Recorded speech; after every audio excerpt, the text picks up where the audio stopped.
মসজিদে বিয়ে করলেন অভিনেত্রী জিনাত শানু স্বাগতা। বিয়ের পর অনুষ্ঠিত হয় বিবাহোত্তর সংবর্ধনা।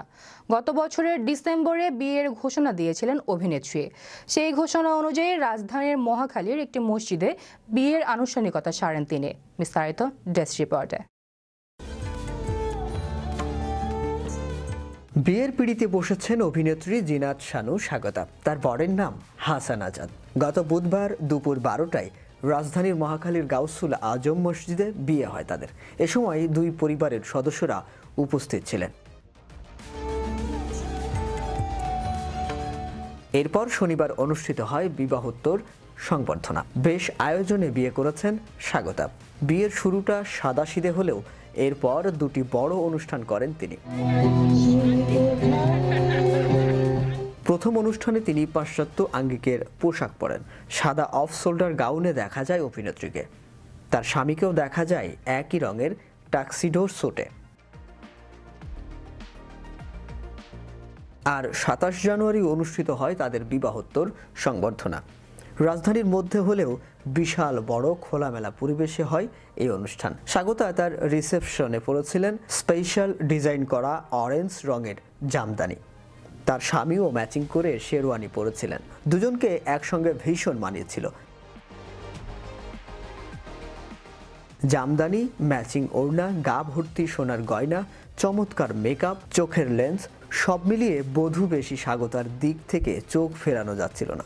এদিন শোবিজের অনেক তারকা একত্রিত হন। আবুল হায়াতের মতো প্রবীণ অভিনেতা থেকে শুরু করে তরুণ প্রজন্মের তারকা, সাংবাদিক সহ আত্মীয় স্বজনের মিলন মেলা বসেছিল। স্বাগতার বিয়েতে শোবিজ তারকাদের মধ্যে উপস্থিত ছিলেন স্ত্রী সহ আবুল হায়াত, অরুণা বিশ্বাস, স্বামী সহ তানভিন সুইটি, তারকা দম্পতি দীপা খন্দকার ও শাহেদ আলী সুজন, অভিনেত্রী তাহমিনা সুলতানা মৌ, শামীমা তুষ্টি, আসনা হাবিব ভাবনা, আঞ্জুমান আরা বকুল, শিল্পী সরকার অপু, শর্মী মালা, ফারজানা চুমকি, অভিনেতা তানভীর, ইমতিয়াজ বর্ষণ, শ্যামল মাওলা, নৃত্যশিল্পী উপমা, নির্মাতা আতিক মাতিয়া বানু শুভ দম্পতি, অনিমেষ আইস, উপস্থাপক ফারহানা নিশো, রুম্মান রশিদ খান, সঙ্গীত শিল্পী জয়িতা প্রমুখ। স্বাগতার এটি দ্বিতীয় বিয়ে।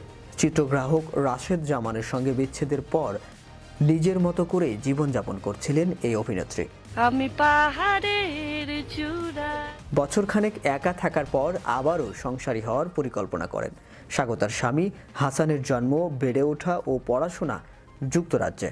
গানও করেন তিনি। কিছুদিন চেনা জানার পর হাসানকে জীবনসঙ্গী করার চূড়ান্ত সিদ্ধান্ত নিয়েছেন অভিনেত্রী।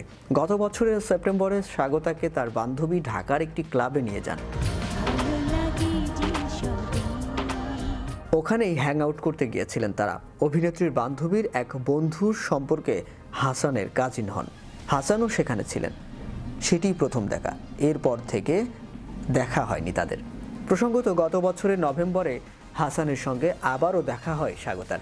তখন তিনি বুঝতে পারেন হাসান তার সঙ্গে বন্ধুত্ব করতে আগ্রহী। স্বাগতাও সেই বন্ধুত্বকে স্বাগত জানান। এসবের মধ্য দিয়েই মনে মনে নিজের জন্য পাত্র খুঁজছিলেন অভিনেত্রী। পরে জানতে পারেন হাসানও পাত্রী খুঁজছেন। এরপর দুয়ে দুয়ে 4 মিলে যায় তাদের। শাহরিয়ার আহমেদ, বিশ্ব বাংলা 24, বিনোদন ডেস্ক।